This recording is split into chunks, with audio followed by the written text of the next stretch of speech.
हाँ जी, तो अपने किले पढ़ रहे थे। आज थोड़े से बचे हुए यार किले, इनको अपने कंक्लूड कर देते हैं, खत्म कर देते हैं। तो थोड़े से वीडियो तो छोटा ही होगा ये, पर ये खत्म हो जाए अपने। एक किला है चोमू का किला। तो मैं एक तो इसके नाम पे मैं जाऊं, यदि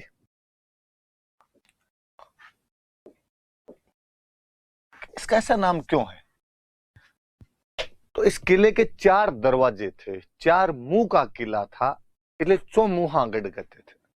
और चौमुहागढ़ चौमुहागढ़ करते करते हमने धीरे धीरे इसका नाम क्या कर दिया, चोमू कर दिया। तो यहाँ कोई ठाकुर हुए थे कर्ण सिंह, उन्होंने इस किले का निर्माण करवाया था, चौमुहागढ़ कहते थे। इसके 2 नाम और हैं, धार धारागढ़ कहते थे या रघुनाथगढ़ कहते थे। कोई ये पूछ लेगा भाई, ये नाम याद रखना कि किस किले को धार धारागढ़ या रघुनाथगढ़ के नाम से भी जाना जाता था, तो चौमू का किला है। तो चौमू के किले का निर्माण यहाँ का सामंत हुआ था करण सिंह, उसने निर्माण करवाया था। 4 दरवाजे होने की वजह से इसको चौमुहागढ़ कहते हैं, या इसके 2 अन्य नाम और है, इसको धार धारागढ़ भी कहते हैं या इसको रघुनाथगढ़ भी कहा जाता है। यहाँ पर एक गेस्ट हाउस बना हुआ, उस गेस्ट हाउस का नाम है हवा मंदिर। इंग्लिश में टेंपल गलत लिख दिया, टेंपल नहीं होना चाहिए, मंदिर ही लिखना। हवा मंदिर वास्तव में तो गेस्ट हाउस है, अतिथि भवन बना हुआ है एक, और हवा आती रहती चारों तरफ से, तो नाम क्या पड़ गया, हवा मंदिर।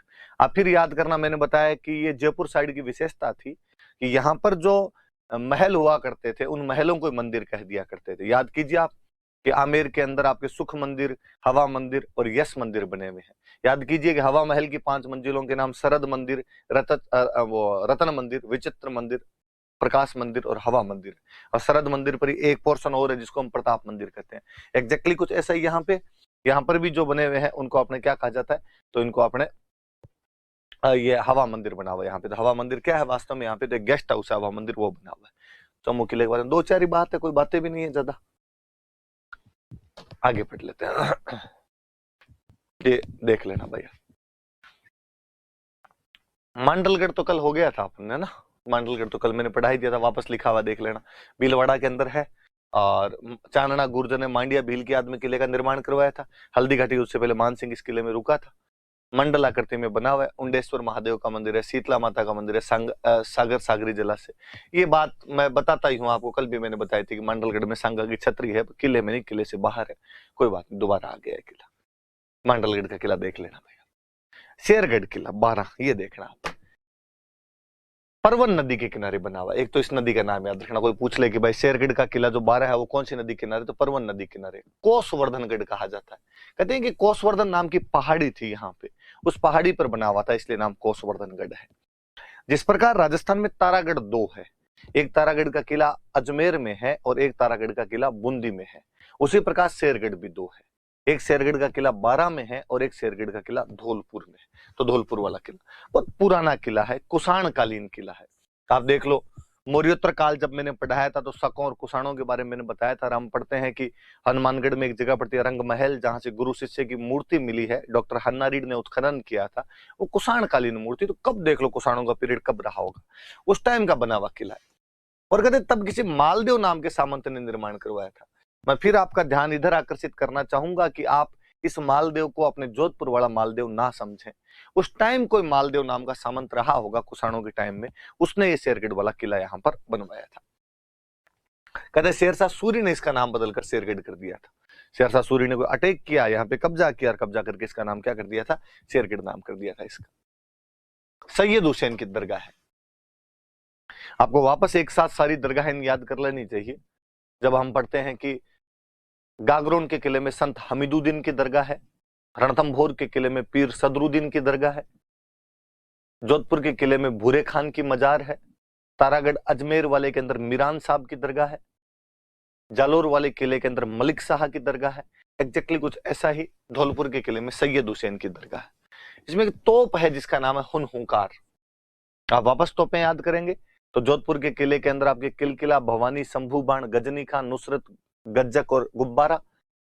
जयगढ़ आमेर में हम पढ़ रहे थे कि यहाँ पे जयबाण तोप थी। हम बूंदी में पढ़ रहे थे कि वहां पे गर्भ गुंजन तोप थी। हम पढ़ रहे थे कि कड़क बिजली और धूल धानी यहाँ से भीम सिंह उठा के ले गया था। उसी प्रकार इस किले में तोप का नाम है हुनहुकार तोप है। तो नाम ही हुनहुकार थोड़ा यूं अलग सा लगता है।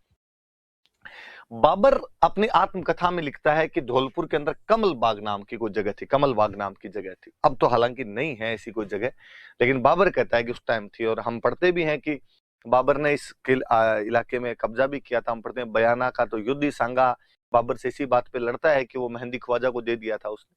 तो यहाँ पर उस क्षेत्र में रहा तो वो लिखता है कि वो कमल बाग था, तो पहले रहा होगा किसी टाइम के अंदर कमल बाग यहाँ पे। एक बात और किले के अंदर नहीं है, पर इसके साथ यूं पढ़ा दी गई कि ताकि आपके याद रहे कि धौलपुर के अंदर एक घंटा घर बना हुआ है, धौलपुर में क्लॉक टावर बना हुआ है, निहाल टावर नाम है उसका। और हम कहते हैं कि वो भारत का सबसे बड़ा घंटा घर है, भारत का सबसे बड़ा क्लॉक टावर है धौलपुर का निहाल टावर, भारत का सबसे बड़ा घंटा घर है।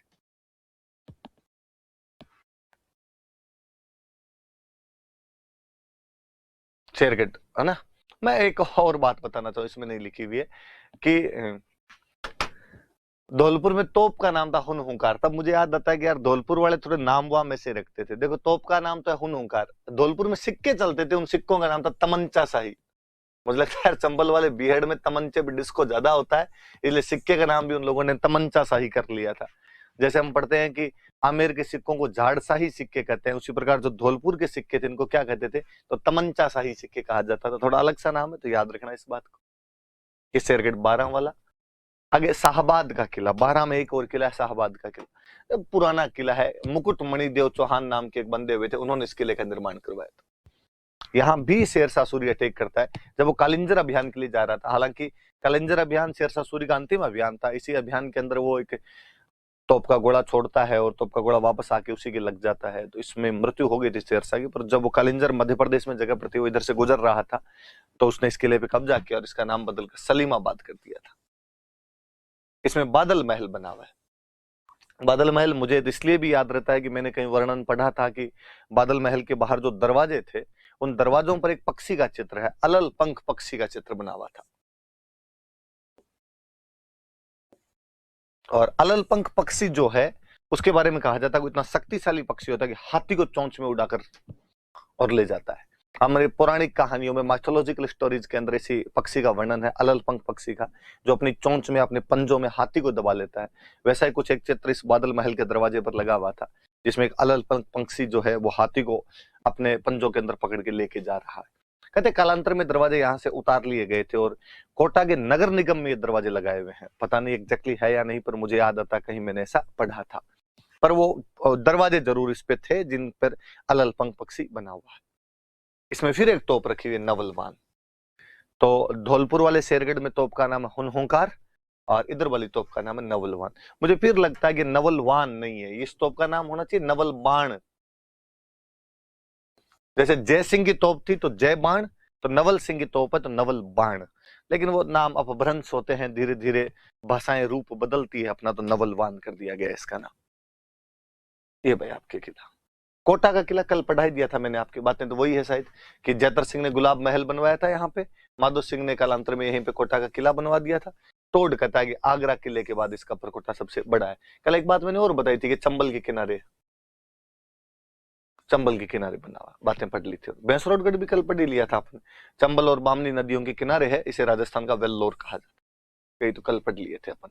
नागौर का किला, आप याद करिए कि पृथ्वीराज चौहान के टाइम में कुछ मंत्रियों के नाम बताए थे मैंने, भुवनमल, केमास, स्कंद, वामन, सोड, ऐसे कुछ मंत्री थे। और कर्पूरी देवी शुरुआत में जब शासन संभालती है तो अपने इन अनुभवी मंत्रियों की सहायता से वो शासन संभाल पाती है। उनमें एक मंत्री कैमास, भुवनमल तो कर्पूरी देवी के पीहर पक्ष का एक बंदा हुआ करता था, लेकिन कैमास जो था उसके लिए कहा जाता है कि दाहिमा राजपूत था। और उस कैमास ने, कदम्बवास भी कहते हैं उसको, कदम्बवास कहिए या कैमास कहिए, उसने नागौर वाले किले का निर्माण करवाया था सोमेश्वर के टाइम। सोमेश्वर पृथ्वीराज चौहान के पिता का नाम था। तो लिखा है कि चौहान राजा सोमेश्वर के सामंत कैमास ने इसका निर्माण करवाया था। इसमें दोहरा परकोटा है, दोहरा परकोटा बना, डबल कोट कहिए या मैं ज्यादा अच्छा शब्द यूज में लेना चाहूंगा रैम्पार्ट, डबल रैम्पार्ट बना हुआ है इसके अंदर, तो वो थोड़ा सा याद रह जाए आपको। कुचामन का किला, कुचामान नहीं है भाई, कुचामन है ना, आपने जानते हैं।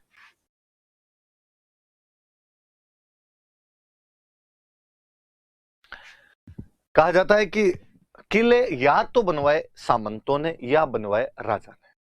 या तो जागीरदारों ने बनवाए या राजा ने बनवाए। राजा वाले किले तो भव्य हैं भाई, बहुत बड़े बड़े किले। राजा के पास इनकम ऑफ सोर्स ज्यादा हुआ, सोर्स ऑफ इनकम ज्यादा हुआ करते थे, टैक्स ज्यादा आता था उसके पास में। पर जागीरदारों के पास तो सोर्स ऑफ इनकम भी इतना बड़ा नहीं था, टैक्स भी इतने नहीं आया करते थे। पर कहते हैं जागीरदारों ने जितने किले बनवाए उनमें कोई सबसे अच्छा किला है तो कुचामन है। यहाँ के जागीरदार हुआ करते थे जालिम सिंह मेड़तिया, उन जालिम सिंह मेड़तिया ने इस किले का निर्माण करवाया था। जागीरी किलों का सिरमौर है। वैसे तो किलों का सिरमौर हम चित्तौड़गढ़ को कहते हैं, पर जागीरी किलों का सिरमौर यदि किसी किले को कहा जाता है तो कुचामन का किला है। देख लो, ये एक सिंपली ये याद रखनी, इसे जागीरी किलों का सिरमौर कहा जाता है। जागीरदार ने बनवाया था। जागीरदार कौन थे? तो जालिम सिंह मेड़तिया नाम के एक जागीरदार थे जिन्होंने ये किला बनवाया था। मुझे कुचामन से फिर याद आता है कि न केवल कुचामन के किले के बारे में क्वेश्चन पूछा हुआ है, बाकी एक बार यह भी पूछा हुआ है कि कुचामन में सिक्का कौन सा चलता था। कुचामन के सिक्के भी अलग से हुआ करते थे, और कुचामन का जो सिक्का था उसका नाम था इकती संदा। यहाँ पे इकती संदा नाम का सिक्का चला करता था। इकती संदा का मतलब है सिक्का 31 के साल में जारी हुआ होगा। अब वो कोई 1500 1400 जो भी 31 रहा होगा, पर उस साल में ये जारी हुआ। जैसे मुझे इकती संदा से एक और याद आता है कि भीलवाड़ा में जो अपने शाहपुरा रियासत थी, शाहपुरा वालों का एक सिक्का हुआ करता था 11 संदा। इसका मतलब 11 की साल में जारी किया होगा। तो मैंने आज देख लो 3 सिक्के बता दिया आपको। धौलपुर में तमंचा शाही सिक्का है, शाहपुरा के अंदर 11 संदा सिक्का है, सॉरी शाहपुरा में 11 संदा सिक्का है, और कुचामन वालों का जो सिक्का 31 संदा है। अभी हम पढ़ रहे थे कि आमेर वालों का जो सिक्का था वो कौन सा होता था, तो वो झाड़साई होता था। चलो मैं होमवर्क देता हूं आपको कि आप बाकी सिक्के देखना, बाकी सिक्के कौन कौन से हैं, वरना मैं जब लाइव आऊंगा आपके तो अपने बात करेंगे। इस बार मैं वो सिक्के पढ़ा दूंगा आपके, तो थोड़ा आप ठीक भी हो जाएगा। तब तक आप निकाल के रखना कौन कौन से सिक्के होते हैं, उस दिन अपने और चर्चा करेंगे उन सिक्कों पे। चलो, चूरू का किला बताया हुआ। वैसे तो मेरा चूरू के किले के बारे में ज्यादातर जो बातें हैं आपको, फिर भी कुशल सिंह नाम के सामंत हुआ करते थे यहाँ के, उन्होंने इस किले का निर्माण करवाया था। चांदी के गोले दागने वाला किला, सिल्वर फाइड, सिल्वर जो कैनन बॉल्स थी वो यहाँ पे पूरा लिखना ना, सिल्वर कैनन बॉल्स कि सिल्वर के चांदी के गोले इस किले से दागे गए थे। कौन से किले से दागे गए चांदी के गोले? तो चूरू के किले से दागे गए थे, याद रखना। मेरी बात बताई हुई है कि 14 के अंदर सूरत सिंह इधर अटैक कर देता है, और सोजी सिंह यहाँ का सामंत हुआ करता था, उसने उस समय आपसे चांदी के गोले दागे थे। एक किले देखिए वो बात बनती है, तो वो बात याद रख लेना। सोजी सिंह है ये ना, थोड़ा नाम सही करना।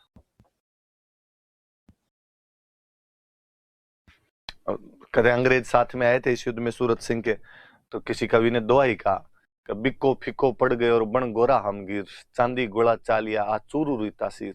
कि बिक्का का वो वंशज फीका पड़ गया था गोरों का साथ लेके, कि गोरे साथ में थे फिर भी उस दिन फीका था, क्योंकि चूरू के किले से उस दिन क्या चला दिए गए थे? तो चांदी के गोले चला दिए गए थे। चूरू फोर्ट, फतेहपुर का किला। मैंने बीच में जब गोगाजी महाराज पढ़ाए थे तब मैंने बात बताई थी कि गोगाजी के वंशज हुआ करते थे करम सिंह जी, जो इस्लाम स्वीकार कर लेते हैं। कायम खानी मुसलमानों की एक पूरी ब्रांच चली उनके नाम से। वो जो कायम खानी मुस्लिम है उनका एक ठिकाना हुआ करता था अपने फतेहपुर, और फतेहपुर में फतेह खान साहब नवाब हुए यहाँ के। उन फतेह खान साहब ने यहाँ पर एक किले का निर्माण करवाया, इसलिए किले का नाम फतेहपुर का किला है। तो 1453 में फतेह खान कायम खान यहाँ के नवाब साहब थे, इन्होंने इस किले का निर्माण करवाया था। एक महल बना हुआ है, तेलिन का महल बना हुआ है यहाँ पे। एक दरगाह बनी हुई है, पीर निजामुद्दीन की दरगाह है, थोड़ी सी याद रखना। मैं जब भी फतेहपुर के पीर बाबा के बारे में सुनता हूं तो मुझे बॉलीवुड की एक मूवी याद आती है। आपको भी टाइम मिले तो देखना कभी।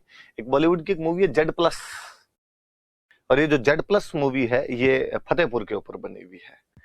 तो ये देखना आप, तो आपको मजा आएगा वाकई। आप मतलब ऐसा फील नहीं करोगे कि आपने 1.5-2 घंटे खराब कर दी। छोटी है, 2 घंटे की मूवी है, वाकई अपने लोकल टच वाली भाषा है, बहुत अच्छे कलाकार है। उसमें अक्सर यूं डायलॉग है कि फतेहपुर वही आते हैं जिनको पीर बाबा बुलाते हैं।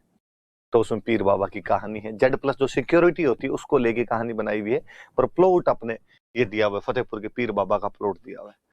एक फतेहपुर में एक पुस्तकालय है, सरस्वती पुस्तकालय, सरस्वती भंडार कहते हैं। कहते कोई बाणीय थे और जाके कलकत्ता शिफ्ट हो गए थे। उनका कोई बेटा था, उसने अपने पिता से कहा कि प्रॉपर्टी का हिस्सा दो।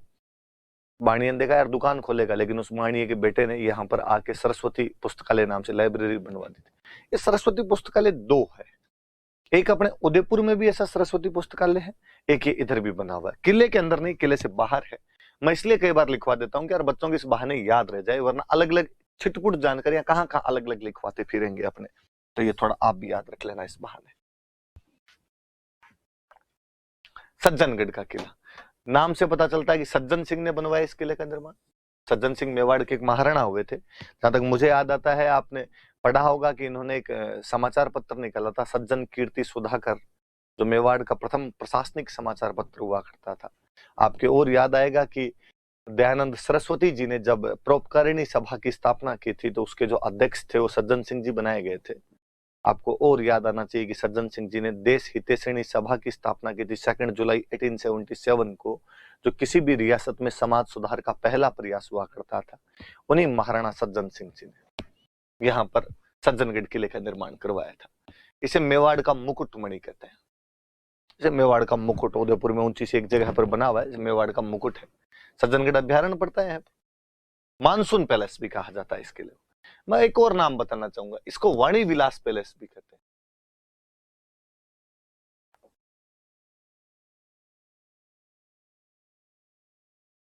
वाणी विलास पैलेस भी कहा जाता है इसको।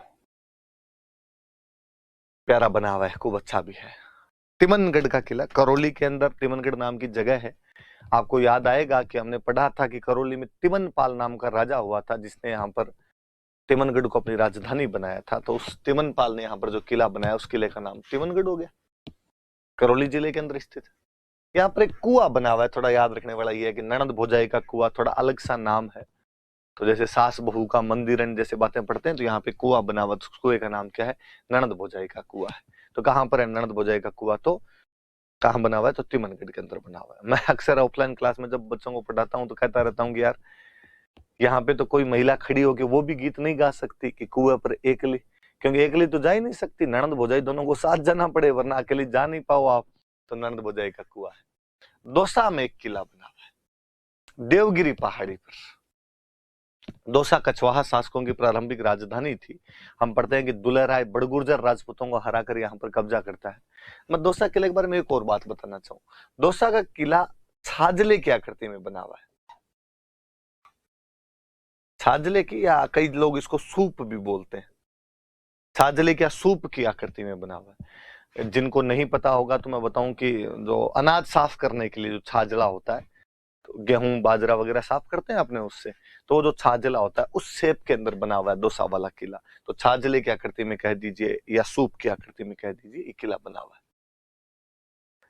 एक बड़ा जोरदार किला आया है, उंटाला का किला। उदयपुर के अंदर वल्लभनगर नाम की जगह है अब, तो किसी टाइम में इसको उंटाला कहा करते थे। यहाँ पर ये किला बना हुआ है। नीचे लिखा है इस किले को लेकर हरावल प्रतियोगिता हुई थी। बड़ी जोरदार सी एक बात है हरावल प्रतियोगिता की।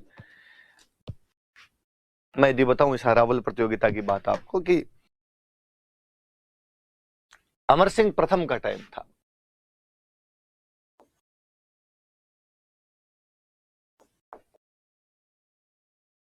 अमर सिंह फर्स्ट मेवाड़ महाराणा हुआ करते थे, और उन अमर सिंह फर्स्ट के टाइम में जहांगीर ने इस किले पर कब्जा कर रखा था।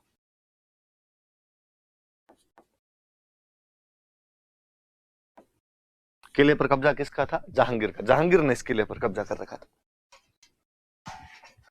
जहांगीर जब इस किले पर कब्जा किया हुआ था, तो अमर सिंह ने कहा यार किला छुड़वाना है अपने को वापस। उंटाला का किला। कौन से किले की बात कर रहे हैं? उंटाला किला। यार किला तो वापस छुड़वाया जाना चाहिए। तो सही बात है, किला छुड़वाते हैं, पर कैसे छुड़वाया जाए किला? तो आक्रमण करते हैं। तो मेवाड़ की तरफ से आक्रमण के अधिकार किसके पास में? तो सलुम्बर। मेवाड़ वाले हरावल के अंदर हमेशा कौन रहेगा? सलुम्बर वाले। तो सलुम्बर वालों का आगे भाई तैयारी करो। सलुम्बर का उस समय जो सामंत हुआ करता था, इसका नाम था जतर सिंह चुंडावत।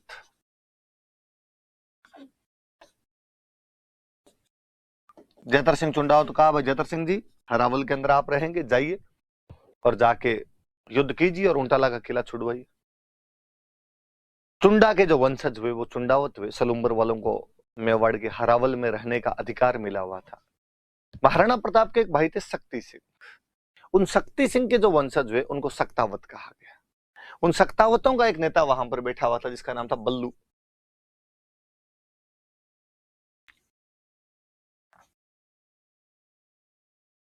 बल्लू सक्तावत वहां पर बैठा हुआ था और बल्लू ने कहा कि राणा जी, अमर सिंह जी, ये क्या तरीका है? हर बार हरावल में सलुम्बर वाले क्यों जाए, हर बार हरावल में चुंडावती क्यों जाए, हमें मौका दो। कहते अब देखो, ये तो रीति नीति चली आ रही है चुंडा जी के टाइम से। चुंडा जी ने राज्य का त्याग किया था, तब कहा गया था कि मेवाड़ के हरावल के अंदर हमेशा चुंडावत रहेंगे, तो ये तब से रीति है, ये तो चेंज नहीं की जा सकती। उन्होंने कहा क्यों? अब चुंडावत बहादुर होते हैं, ये जाएंगे।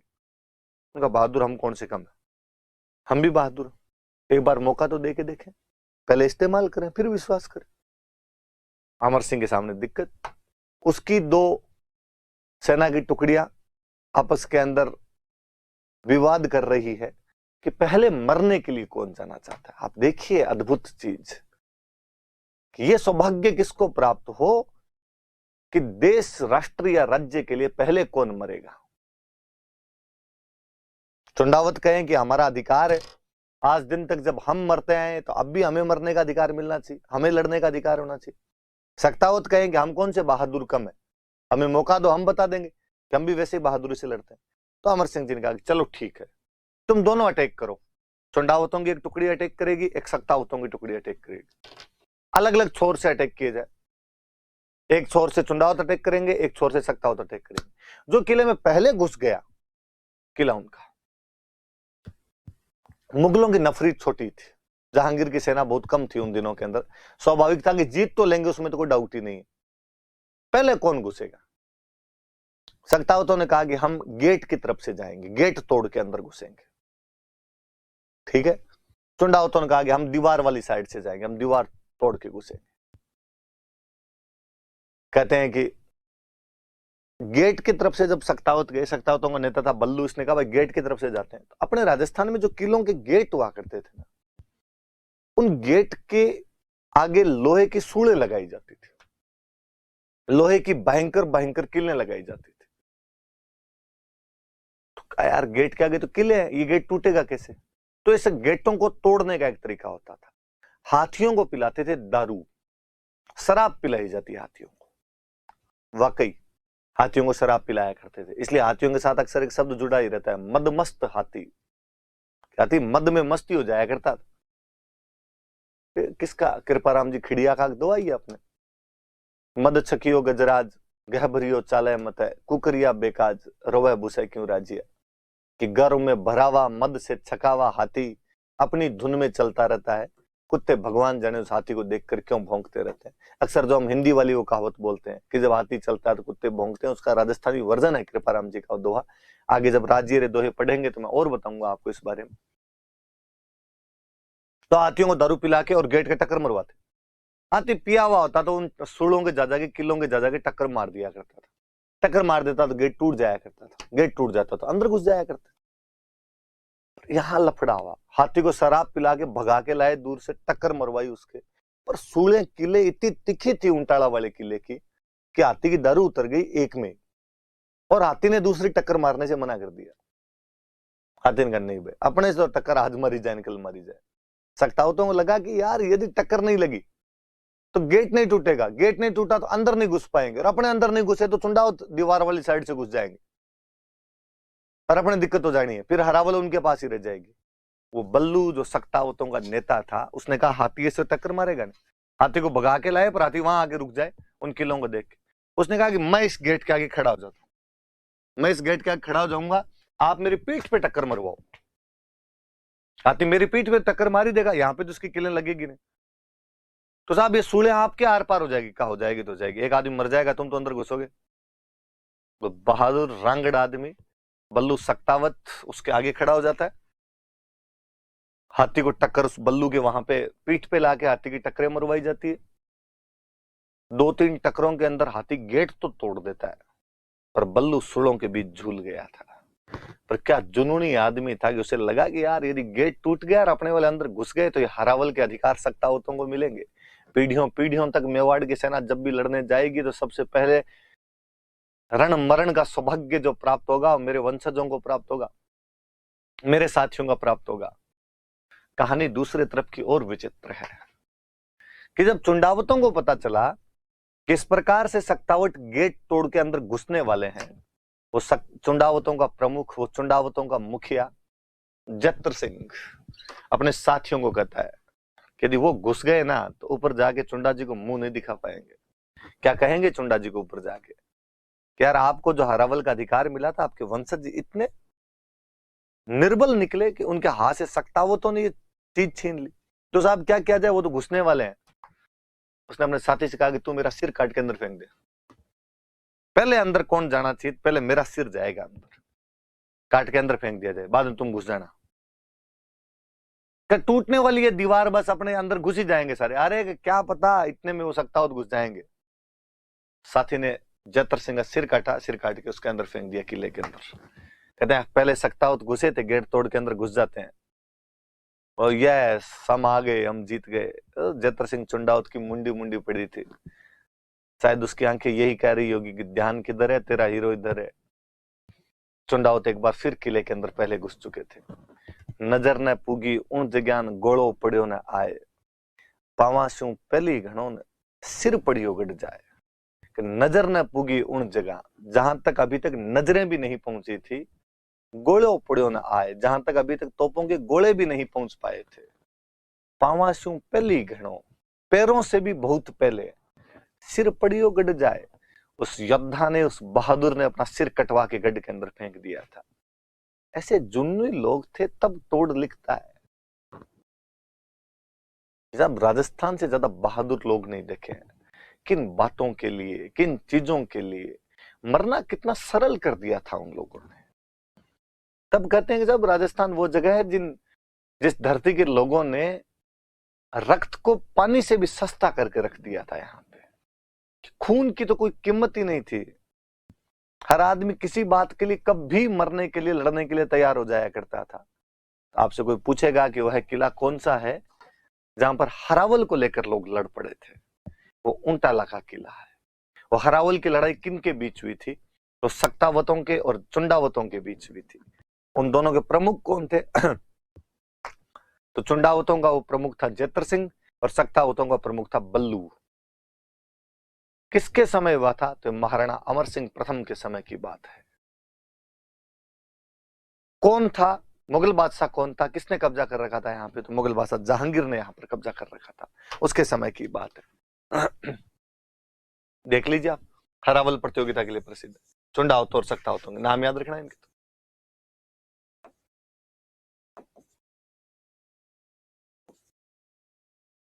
अमर सिंह ने जब इस घटना को सुना तो उसने कहा कि भले ही सक्तावत पहले पहुंच गए हों, लेकिन फिर भी चुंडावतों का ये योगदान भी कम कहां है कि जत्र सिंह खुद अपना सर कटवा के अंदर फेंक देता है। उस बल्लू और जत्र सिंह को याद किया जाता है इस घटना के लिए, पर हरावल उसके बाद भी चुंडावतों के पास रही थी। लिखा है मोहनगढ़ का किला जैसलमेर के अंदर, ये भारत का अंतिम किला था। तो 45-46 के अंदर ये किला बना था। जैसलमेर का राजा जवाहर सिंह था, उसके टाइम 45-46 में किला बनाया गया था। स्वाभाविक सी बात है कि 45-46 में जब ये किला बना और 47 में देश आजाद हो गया था, तो 47 के बाद तो कौन ही किला बनवाता? तो भारत का अंतिम कोई किला तो मोहनगढ़ का किला है, या आपका नोट्स का भी अंतिम किला हो जाना चाहिए मोहनगढ़ का जो किला है। हालांकि मुझे एक और याद आता है जिसमें नहीं लिखा हुआ, नीमराणा फोर्ट, ये भी याद रखना थोड़ा, क्योंकि इसका एक अलग से नाम है। नीमराणा किला है तो इसको पंचमहल कहते थे, पंचमहल कहते थे। जैसे मेड़ता का किला है, तो मेड़ता किला मालदेव ने बनवाया था, तो इसको मालकोट कहते थे।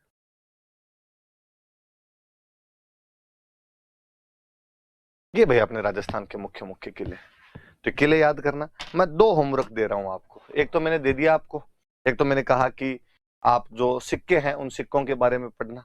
एक मैं कहता हूं आप लिख के रखना कि दुर्ग स्थापत्य की क्या विशेषताएं हैं, कि जो किले हैं उनके आर्किटेक्चर की राजस्थान में क्या क्या विशेषताएं हैं। मैं लाइव वाली क्लास में इस बार ये दोनों चीजें पढ़ाऊंगा आपको, क्योंकि लाइव में आपने क्वेश्चन पूछने वैसे ही मेरे से बंद कर दिए, बैठे बैठे वहां पे टाइम पास करें। इससे अच्छा मैं आपको टॉपिक ही पढ़ा दूं वहां पर। तो मैं सिक्के और दुर्ग स्थापत्य दोनों पढ़ा दूंगा आपको कि अपने राजस्थान के दुर्ग स्थापत्य की क्या विशेषता है, ताकि मेंस में आए तो आप कैसे लिख पाए उसको। पर आप थोड़ी सी मेहनत करके रखना, अपना दिमाग उसके ऊपर लगा के रखना। Thank you.